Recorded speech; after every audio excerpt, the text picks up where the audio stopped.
So today we're going to talk about traveling with dive gear, or flying with dive gear to be specific. So back in the old days, for technical divers, we used canister lights, but back in the old days it was high intensity discharge, so HID lights. Nowadays it's all LED.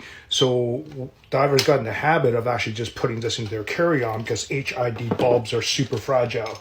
And the way the canister lights work is that on the inside of this canister, it used to be just a wrapped, what would look like AA batteries, but all wrapped in this whatever kind of plastic wrap with a couple of wires sticking out and SAE connectors. And the SAE connectors you disconnect and you plug into the light head, which is on this side of the lid, and therefore powering up your light. And of course, flying with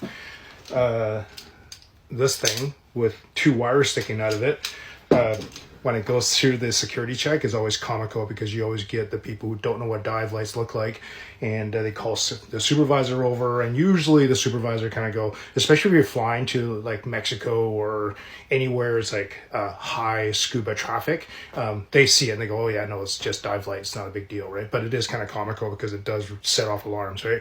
But what's funnier is traveling with rebreather bottles. So as we talked about in rebreather land, two small bottles, right? One on the left, one on the right, and they're 13 liters, really small, slightly bigger than an Nalgene bottle, essentially.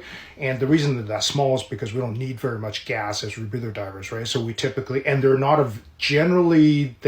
really available in most places to rent, some places, but so technical divers that dive rebreathers, we just get used to traveling with them. But what we do is we actually remove the valve, kind of like this, and then what happens is that this container is no longer pressurized. I don't have a little 13 liter to show you, but here's like a giant one. But essentially, as you can see, it's just an inert piece of metal at this point, right?